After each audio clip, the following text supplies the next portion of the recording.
তোমরা অনেকেই নিশ্চয় জায়গাটা দেখে বুঝতেই পারছো এটা কোন জায়গা। এটা হলো শিলিগুড়ি ইস্কন মন্দির। আমি গিয়েছিলাম 1 জানুয়ারিতে এই ইস্কন মন্দিরে পুজো দিতে।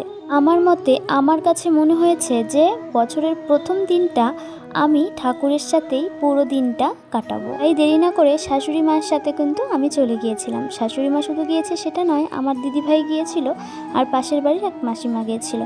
আর এখানে সবার প্রথমে কিন্তু জুতো রাখতে হয়, সে কাজটাও আমরা করে নিয়েছিলাম। এখানে যত জোড়াই জুতো রাখো না কেন, এক বস্তা কিন্তু 10 টাকাই নেওয়া হয়েছিল। ওই যে আমি একটু আগে একটা কথা বললাম, বছরের প্রথম দিনটা আমি ঠাকুরের সাথে কাটাতে চাই। হ্যাঁ, ঠাকুরের সাথেই কাটাতে চাই, আর সেটা আমি সম্পন্ন করে এসেছি।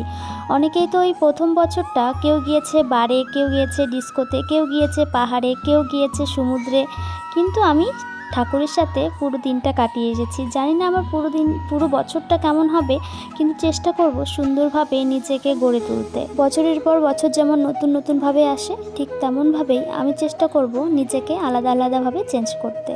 চেঞ্জ বলতে খারাপ দিকে কখনোই যাব না, সব চেষ্টা করব নিজেকে যেন ভালো দিকে রাখা যায়। আর দেখো কত সুন্দরভাবে সাজিয়েছে। আর এখানে তো সব থেকে যেটা ভালো লেগেছে এই ফুলগুলো। আমার ফুল অনেক ভালো লাগে, তাই কিন্তু কয়েকটা ভিডিও করে রেখে দিয়েছি তোমাদের সাথে শেয়ার করব বলে। আমার মতো হয়তো অনেকেই আছে যারা হয়তো ফুল গাছ ভালোবাসো, তাদের জন্য কিন্তু এই ভিডিওটা করা। আর হ্যাঁ, আমি যে একটু আগে বললাম যে আমি গিয়েছি প্রথম বছর এই ঠাকুরের সাথে দর্শন করতে, সেটা কিন্তু নয়। তোমরা দেখে বুঝতেই পারছো যে আমার মতো অনেকেই আছে যারা হয়তো এই ঠাকুরের সাথে দর্শন করে বছরটা শুরু করতে চায়।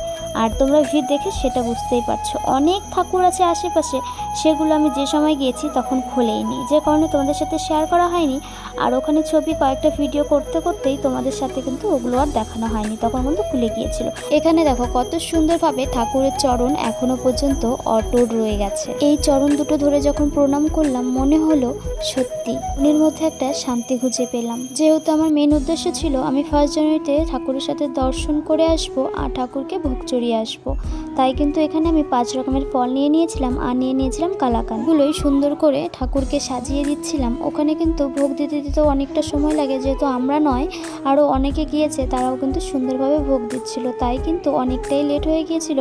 থালা নিয়ে অনেকক্ষণ দাঁড়িয়ে থাকতে হয়নি, কিছুক্ষণ দাঁড়িয়েছিলাম 5-7 মিনিটের মতো। তারপরে কিন্তু প্রসাদের থালা লাস্ট পর্যন্ত আমরা দিতে পেরেছি। কিছুক্ষণ পরে কিন্তু ভোগ মায়ের পায়ের ওখানে রেখে মায়ের চরণে দিয়ে আমাদের কিন্তু দিয়ে দিয়েছিল।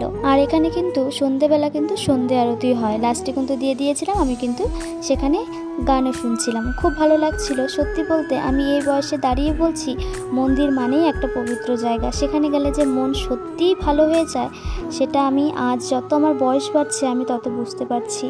আমি জানি না, আমি হয়তো আরও অনেকটাই বুঝে যাব, কিন্তু আমাকে সময় দিতে হবে। তাই ভগবানকে বলছি, আমায় বুদ্ধি দিও, শক্তি দিও আর ধৈর্য দিও, আর সকলকে ভালো রেখো।